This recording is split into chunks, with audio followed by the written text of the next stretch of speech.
Assalamualaikum warahmatullahi wabarakatuh. Halo KM Paterna. Selamat datang di Poka BEM Podcast bareng BEM. Aku Aminul Husni dari Peternakan 2021. So guys, podcast ini merupakan program kerja dari Dinas Komunikasi dan Informasi BEM KM Paterna Kabinet Anak Hidayah. Teman-teman tahu nggak sih tujuan podcast ini apa? Jadi sebelum kita mulai, aku bakal jelasin tujuan podcast ini apa. Podcast ini bertujuan untuk mengenal lebih dalam biro dan dinas yang ada di BEM KM Paterna. Jadi kalian penasaran gak sih sama biro atau dinas yang bakal kita undang di podcast kali ini? Penasaran dong ya? Tentunya keren banget loh. Ini dia Biro Kastari. Hai. Sebelumnya kita perkenalan dulu ya, biar yang belum kenal makin kenal dan yang kenal makin sayang. Boleh nih dari Biro Kastari perkenalannya. Terima kasih Ami. Perkenalkan, nama aku Leni Marlina, biasa dipanggil Leni. Angkatan 19. Di BEM diamanahkan sebagai Kepala Biro Kastari. Dan dari Kastari itu beranggotakan 3 orang. 1 orang sekbir. Silakan sekbir saya. Hai semuanya, perkenalkan nama saya Beta Fitmaniati, biasanya dipanggil Beta. Saya angkatan 20. Oke, dan ada 2 orang lagi itu Septian Hasanul Fikri, angkatan 20 juga. Dan 1 cewek lagi itu Wila Safira, angkatan 20. Kami berjumlah 4 orang dan ada 1 cowok. Itu emang penggawa dari Kastari. Dikembalikan. Wah, udah nih perkenalannya. Sebelumnya Ami mau terima kasih dulu nih kepada Biro Kastari yang sudah meluangkan waktunya ke podcast BEM kali ini. Tanpa berlama-lama, Ami ingin bertanya nih kepada Biro Kastari, apa saja program kerja dari Biro Kastari dan pengenalan Biro Kastari? Oke, terima kasih Ami. Sebelumnya kita lebih memperkenalkan dulu apa itu Biro Kastari gitu. Biro Kastari itu merupakan biro kesekretariatan yang berada di bawah naungan sekretaris daerah. Biro Kastari ini mengatur administrasi dari BEM sendiri gitu. Sedangkan kalau sekretaris daerah itu mendampingi gubernur. Untuk program kerja dari Biro Kastari itu berjumlah 9. Banyak juga ya. Banyak ya guys. Jadi dari proker yang ada 9 tersebut, saya akan memberitahu apa aja sih proker dari Kastari gitu. Yang pertama itu ada Goberyu. Ini merupakan goro bersama Anak Hidayah gitu. Yang kedua itu ada BEM Debes. Yang ketiga ada SMK, surat masuk keluar. Terus ada piket harian. Terus ada absensi dan kalender kerja. Terus yang ketujuh ada potret kabinet. Yang ke-8 ada lesen Kastari. Dan yang ke-9 ada Kestar. Kestar ini merupakan Kastari Generation. Itu merupakan PDF-nya dari PSDM gitu. Dikembalikan Ami. Wah, ternyata banyak juga ya guys program kerjanya. Iya. Oke, lanjut ke pertanyaan selanjutnya ya. Ada nggak sih kesulitan yang dihadapi teman-teman dari Biro Kastari selama menjabat di Biro Kastari ini? Oke, untuk kesulitan yang kami hadapi itu biasalah, kalau organisasi itu adalah masalah ataupun kesulitan yang kita hadapi gitu. Kalau untuk kesulitan dari kami, susahnya kayak apa ya? Kita tuh adalah datang ke sekre setiap harinya gitu kan. Tapi ada juga lah kendala dari pengurus untuk datang, kayak nggak setiap hari lah pengurus itu tetap datang ke sekre gitu. Itu sih kendala dari kami. Oh, ya. Setiap program kerja pasti ada kendalanya ya. Nggak Iya. mungkin semua lancar-lancar aja ya. Oke. Pertanyaan selanjutnya nih untuk khusus kabirnya nih. Kan punya 3 partner tuh di Biro Kastari. Nah, bisa nggak menghandle ketiga-tiganya secara adil? Wow, ada pertanyaan khusus ya untuk kabarnya. Iya dong. Oke, terima kasih Ami. Untuk menghandle 3 punggawa gitu dari Kastari. Oh iya. Oke. Kalau untuk menghandle itu dari kondisi, istilahnya itu kan pertanyaannya ke kondisi internal gitu ya. Kalau untuk kondisi internal dari Kastari itu alhamdulillah baik gitu kan.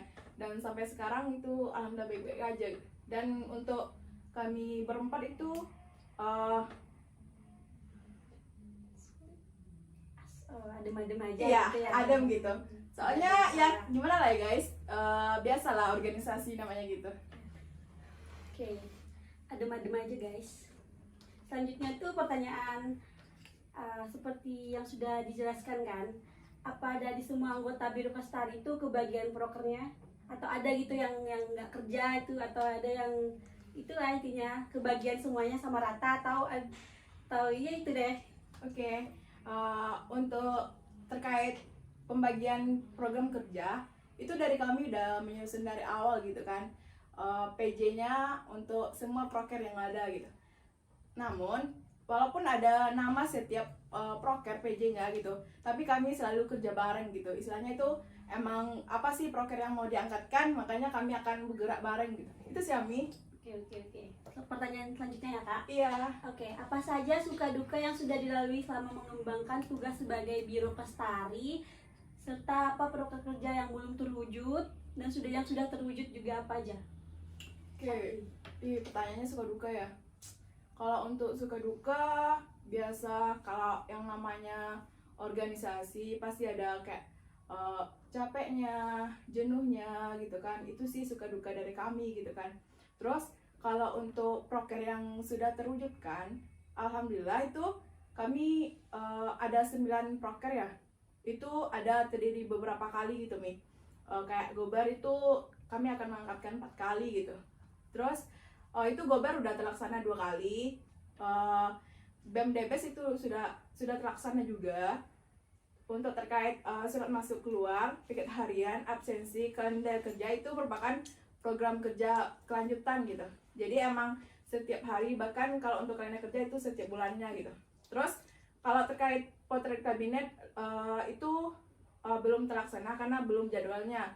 Untuk lesan Kestari itu udah terlaksana juga 1 kali nih. Untuk Kestari itu menunggu PDF dari PSD. Oke Ami. Banyak ya program kerjanya yang sudah terlaksana. Oke, masuk ke pertanyaan selanjutnya. Ada nggak kriteria khusus dari anggota BEM yang ingin menjadi anggota Biro Kestari ke depannya? Mungkin untuk tahun depan gitu. Oh, oke. Untuk misalnya generasi dari kami ya nih. Iya. Oke, kalau aku lihat ya untuk pengurus sekarang itu ada sih yang bibit-bibit untuk Kestari selanjutnya gitu. Tapi namanya nggak usah disebutkan lah. Ya, Itu emang rahasia dari Rahasia kami. negara. Ya, itu sih Mi. Oke, ini nih pertanyaan Ami juga pengen bertanya nih. Kan Ami baru berkecimpung nih di organisasi. Cara menghandle kuliah dan organisasi biar balance Kak. Kan nanti kan organisasi nanti dia sibuk organisasi tapi nilainya anjlok nanti. Tapi nanti kalau dia ikut organisasi kuliahnya nggak beres tuh. Cara handle-nya gimana tuh Kak? Ini pertanyaan khusus kakak atau boleh kami berdua jawab? Aku kakak dulu. Tapi kalau Kak Beta mau jawab boleh. Oke, aku dulu ya jawab. Kalau dari aku pribadi gitu kan, menginjakkan kaki di organisasi itu emang dari bangku kuliah gitu, dari maba sampai sekarang alhamdulillah masih di organisasi juga gitu kan. Waktu SMA pun aku nggak pernah mengikuti apa itu organisasi gitu, hanya ekstrakurikuler gitu. Kalau untuk menghandle itu kembali ke manajemen waktu kita gitu kan. Kita di maba kita itu udah mengikuti pelatihan itu LKMTD. Di situ kita diajarkan bagaimana manajemen waktu kita itu supaya bagus gitu. Alhamdulillah itu kalau terkait organisasi sama perkuliahan berjalan dengan lancar. Kecuali kayak ada masalah perkuliahan, jangan kita bawakan ke organisasi gitu. Kalau ketika ada ketika ada masalah di organisasi, jangan bawa ke bangku perkuliahan gitu. Soalnya itu bakalan membuat pikiran kita menjadi kacau. Makanya ketika kita kuliah itu kita jadi nggak fokus, makanya jadi nilainya anjlok gitu. Bahkan ketika ujian pun kan organisasi tetap jalan gitu kan. Iya. Tapi kalau ketika ujian, bolehlah fokusan kita ke ujian, makanya tetap bisa aman gitu. Oke. Tuh, Kak Beta sendiri ada jawaban tersendiri nggak Kak? Pastinya ada dong. Ya, kalau dari Beta sendiri nih, ya benar kata Kabir Beta tadi, manajemen waktu perlu kan gitu. Nah, bisa tuh setiap kan hari ini ada 7 Senin, Iya. Selasa sampai Minggu. Iya. Nah, dari hari itu bisa kita kasih jatah kayak hari yang ditentukan gitu. Jadi khusus organisasi bisa waktunya hari ini dan hari itu. Jadi intinya manajemen waktu itu perlu. Itu sih dari beta. Gimana Kemudian guys, manajemen waktu itu sangat perlu. Oke, pertanyaan selanjutnya ya. Khusus untuk Kak Beta nih, ada nggak kesulitan selama menjadi sekretaris Biro Kestari? kayaknya ada sih ya. Apalagi baru-baru kan jadi sekretaris gitu. Tapi apa gunanya kita organisasi kan? Nah, jadi Bareng-bareng ya. bareng-bareng kan. Jadi kalau ada dalam kesulitan, Kabir membantu, teman-teman yang lain juga membantu gitu. Cuma sih itu sih kesulitan dalam menjadi sekretaris. Kemudian Selanjutnya kesan pesan dan sebagai menjadi Biro Kestari, ada nggak kesan pesan yang begitu mendalam gitu? Oke, aku dulu nih ya jawab. Kalau dari Leni, kesan pesan untuk menjadi di Biro Kestari gitu ya. Ini merupakan saya pribadi menginjakkan kaki di Kestari gitu. Soalnya emang kalau sebelumnya itu nggak pernah di Kestari gitu. Tapi di sini saya belajar gitu, harus menerima kita di mana kita ditaruh gitu kan. Terus kalau untuk kesan-pesan ya. Kalau untuk yang berada di Kestari untuk kedepannya, bahkan untuk selanjutnya gitu, generasi selanjutnya, buatlah jangan memilih rumah baru gitu, tapi pilihlah rumah yang bisa kita nyaman gitu kan. Terus kalau baru bagus, untuk apa kita berada di sana tapi kita nggak nyaman gitu. Mendingan kita memilih rumah yang bisa buat kita nyaman dan kayak adem aja kita berada di sekre gitu. Makanya kayak dari aku pribadi ya ini, kalau berada di sekre itu kayak apa ya, senang aja gitu. Walaupun gabut di kos, pasti pengen ke sekre gitu. Itu sih Mi. Udah ada batinnya nih di sekre, makanya pengen ke sekre mulu guys. Untuk Kak Beta sendiri ada kesan pesan dari ada deh kayaknya. Apa ya?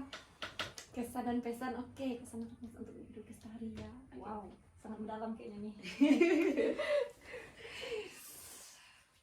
Agak sulit ya dibilangnya. Intinya gini, kita rumah pertama itu ya pasti rumah kita kan. Iya. Nah, kalau dalam organisasi otomatis itu menjadi rumah kedua kita. Benar nih dibilang Kabir saya tadi, rumah kedua kan, tempat ternyaman gitu. Jadi untuk generasi selanjutnya, untuk Biro Kestari ini, bernyamanlah di sekre kita sendiri. Tempat meluangkan waktu gitu kan. Nah, jadi apapun itu, Biro Kestari, tempat Kestari di sini, sekretaris kita di sini. itu aja. Itu aja. Oke, baik teman-teman yang dari BM tuh yang bosan-bosan di kos tuh boleh sering-sering ke sekre nih. Iya, benar itu banget nih. radionya. Oke, segitu saja itu untuk podcast kali ini.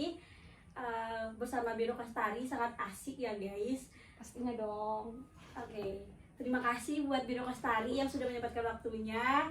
Jangan lupa, dan terima kasih juga kepada penonton yang sudah menonton sampai habis, sampai sini. Dan jangan lupa follow Instagram BMKM Paterna, dan jangan lupa YouTube, subscribe YouTube BMKM Paterna, dan jangan lupa saksikan podcast-podcast selanjutnya. Dadah. Bye bye. Wassalamualaikum warahmatullahi wabarakatuh.